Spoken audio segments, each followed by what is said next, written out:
Welcome to episode 96 of Build Your House Yourself University by BYHYU. I'm your host and fellow student, Michelle Nelson, and together we'll learn the basics of home design and construction and demystify the building process so we can better understand our options and build quality dream homes with or without a general contractor. If you're like most of us, you're dreaming of a spacious, well-organized master closet. A walk-in master closet is what most people will opt for. But if you're limited by space or budget, you might have to go with a reach-in or wall closet. In this week's episode, we'll talk about the advantages of walk-in closets versus reach-in closets, whether flat shoe shelves or slanted shoe shelves or shoe cubbies are better. And we'll go over the different materials used to fabricate closets. Before we get to the mini lesson, let's go over a couple of pro terms: wall-hung closet systems and floor-mounted closet systems. Wall-hung closet systems are attached to the wall using a steel rail that's secured to the wall studs. These systems do not extend to the floor. Because these systems float above the floor, cleaning and changing out flooring are much easier with this type of closet. Wall-hung closet systems are budget-friendly. The units require substantially less material, less labor, and less time to build when compared to floor-mounted systems. But they can't hold as much weight as floor-mounted systems. So let's talk about those floor-mounted systems. They sit on the floor and they're attached to the wall with brackets to assure that the units can't be pulled forward. Because of the extra support of the floor, floor-mounted closets will allow you to have deeper, stronger shelving that can hold more weight. Floor-mounted closet systems give you more flexibility in organizational options and overall style. Since the system has side panels that extend all the way to the floor, you have more choices for shelves, doors, and drawers. Floor-mounted systems use more materials and look like built-in furniture, so most people think these closets are more luxurious. Some of those fancy walk-in closets that you see on House and Pinterest are floor-mounted closets. For the best of both worlds, you can combine a few wall-hung closet components with a few floor-mounted components. That will give you some of the luxury and strength of a complete floor-mounted system without all the cost. Take a look at the show notes for examples of wall-hung and floor-mounted closets. Before we get to the mini lesson, I want to give a shout out to Rod Scott, who left a 5-star rating and review. He says he's building a second house, but he wishes this podcast would have been available when he built his first. I also want to shout out Juan and Ben for sending me such encouraging messages on Facebook. Thank all of you for your kind words. You didn't have to do it, but you did it anyway, so thank you. All right, let's move on to our mini lesson. The most common type of bedroom closet is the wall closet, also called the reach-in closet. As you know, with a standard reach-in closet, you cannot walk into the closet. Instead, you have to open the closet doors and reach into the closet while standing in the bedroom space. There are several types of doors that you can use with a reach-in closet. Sliders are common, and they're good space savers, but they're not ideal because sliders only allow you to see half of the closet at a time. One door slides over the other, so one half of the closet will always be covered. Bifold doors are also good for tighter spaces, but they work well because you can open them up and see the entire closet. You can also have double doors. 2 doors open outward into the room. Double doors give a slightly more high-end look, but you'll need more clearance space to open double doors. The minimum depth for a reach-in wall closet is 24 inches. This gives clothing on hangers a couple of inches in the front and a couple of inches in the back when the hanging rod is centered in the space. The width for a closet with 2 or more doors should be at least 60 inches. A closet with a single door can be more narrow. Reach-in closets are great options if space is limited and for kids' rooms and guest rooms. Wall-hung closet systems can be installed in reach-in closets for greater organization.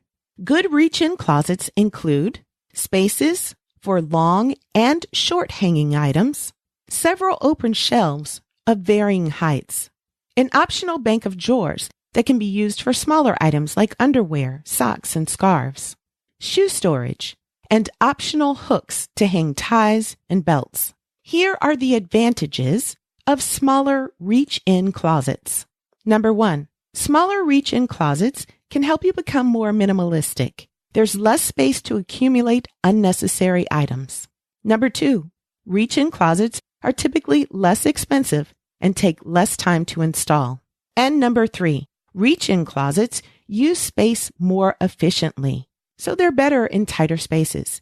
If you're concerned with simplicity and functionality, a reach-in closet is probably the best bet for your lifestyle. Okay, let's move on to walk-in closets. Walk-in closets are great for master bedrooms, but it's not unusual to put smaller walk-in closets in other bedrooms in your house if you have the space.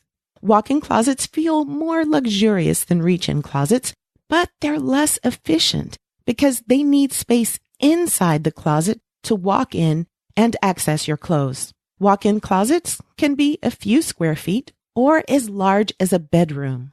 One of the simplest walk-in closet designs is hanging rods on 2 sides with a 3-foot walkway down the center of the closet.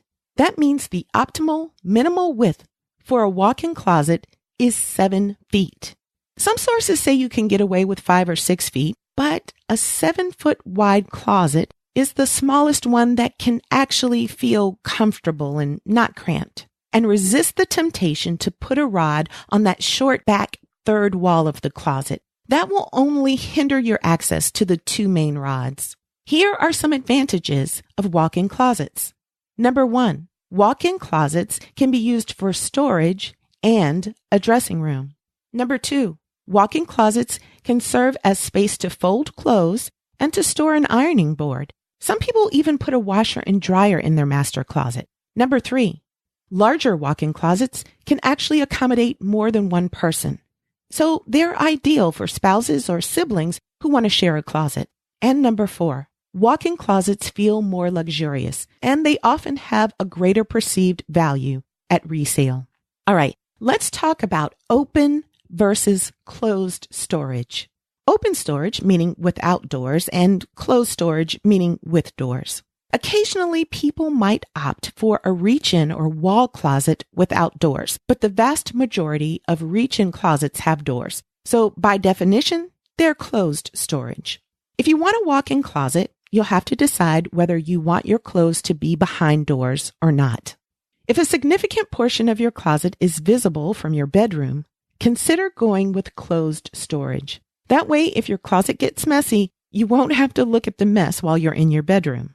If you have a walk-in closet that is mainly out of your line of sight when you're in your bedroom, you may want to leave the doors off, except for maybe the main entrance door to the closet. There's really no reason to build a closet with multiple doors inside the closet unless you just like that very clean, simplistic look. Some people even forego the main entrance door, and they have a simple case opening into the closet instead. Open storage will cost you less than a closed storage space that has multiple doors. And open storage will give you a more boutique look and feel. An open closet allows you to see all your wardrobe at a glance. One of the main advantages of having a nice walk-in closet is that you can stand in your closet and see all your clothes at once. If you have doors that are within your closet, you can't see all that you have without opening several doors. A walk-in closet with clothes behind the doors has a more formal look and feel. And closed storage is more expensive because you have the added cost of the doors. If you can't decide what you want, you can take a hybrid approach by combining open and closed storage. All right, now let's talk about shoe storage. First of all, get rid of the shoe boxes. Even if you have photos attached to the front of the boxes so you know what's inside, keeping shoe boxes is not an efficient use of space. Same with shoe cubbies.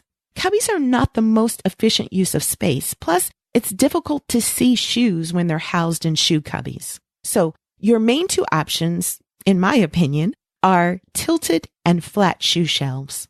Most people want their shoe shelves to look like those they've seen in fancy celebrity closets or in retail stores, where the shoes are placed on tilted shelves. These shelves look great and they allow you to see your shoes better. A greater portion of the tops of your shoes are visible with tilted shelves. Tilted shelves require a shoe fence or ledge to prevent the shoes from sliding forward off the shelf. Here's a quick tip. For really pretty shoe shelves, ask if you can forego the front shoe fence and instead get a rod that's added to the back of the shoe shelf so the heels of your shoes can be hooked behind that rod. That way, the rod is hidden and it gives your shelves a clean, uncluttered look.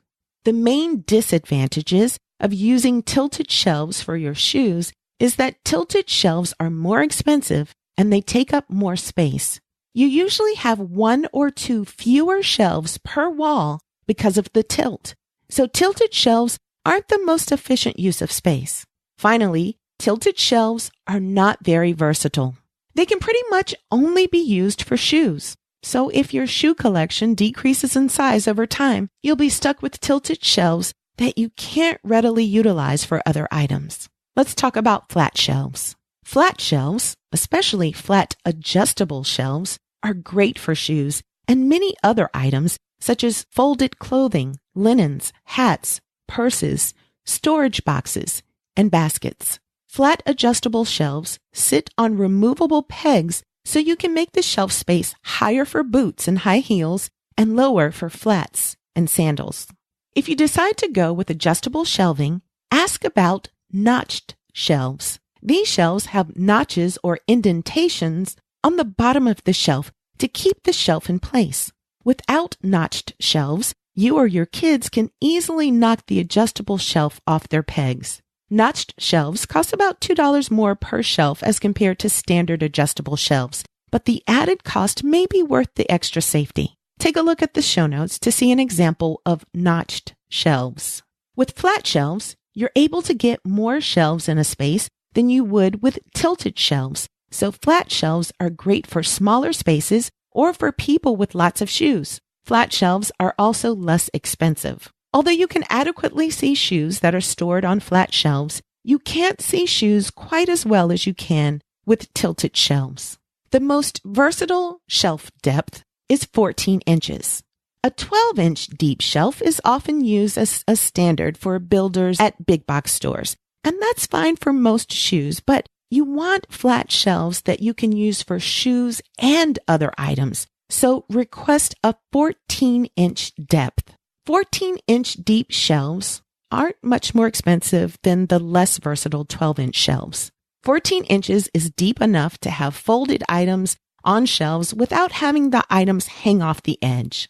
Up next, we'll talk about the materials used to make closets, starting with solid wood. Solid wood is often thought of as the top of the line, but not all wood species are equal. Soft woods, such as fir, might warp if they're used to store heavy items.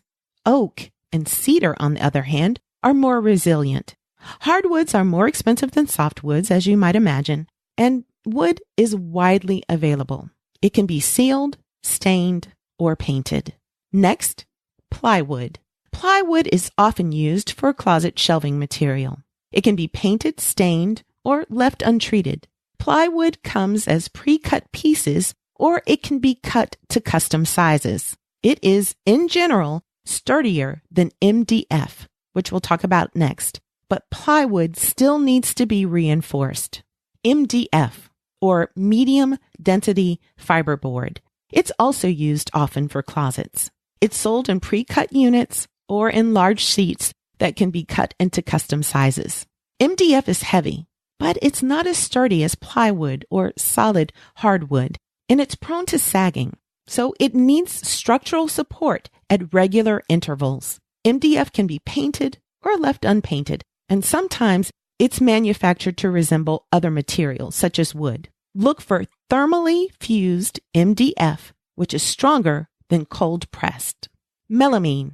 Melamine products are an attractive, inexpensive alternative to wood or plywood. This closet material is made of particle board with a tough, factory-applied melamine finish.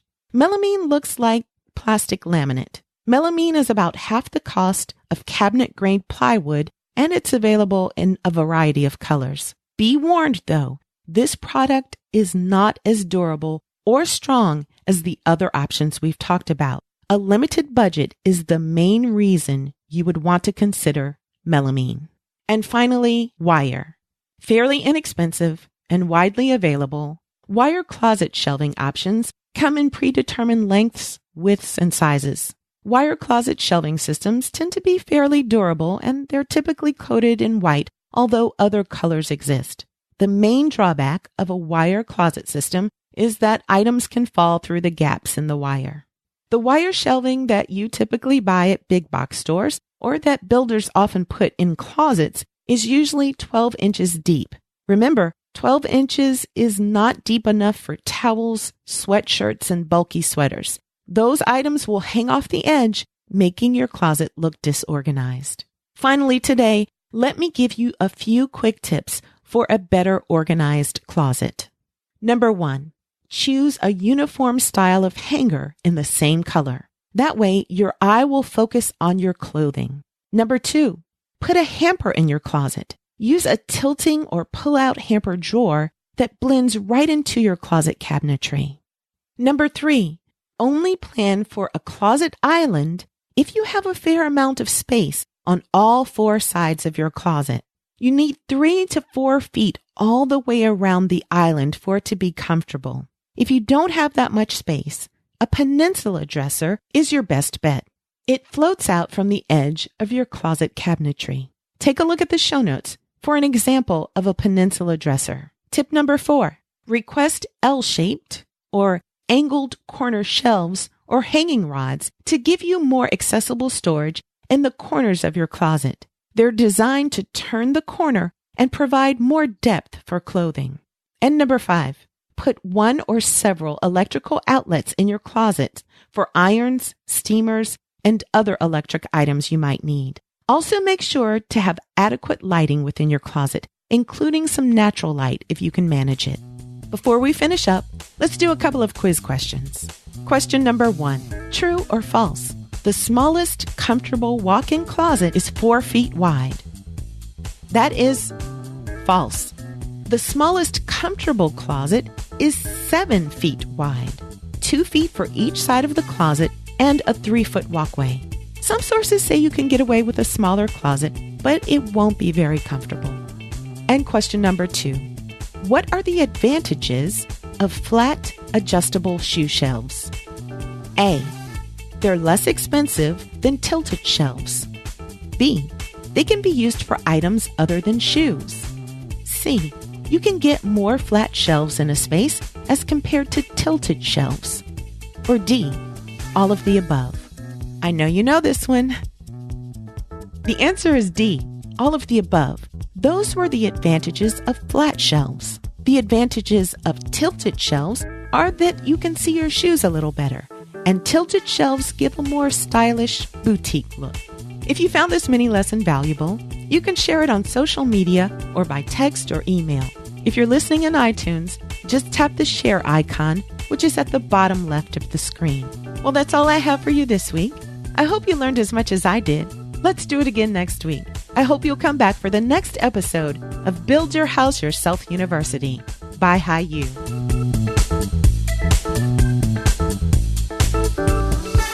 Please remember that the purpose of this podcast is simply to educate and inform. It's not a substitute for professional advice. The information that you hear is based only on the opinions, research, and experiences of my guests and myself. That information might be incomplete, it's subject to change, and it may not apply to your project. In addition, building codes and requirements vary from region to region, so always consult a professional about specific recommendations for your home.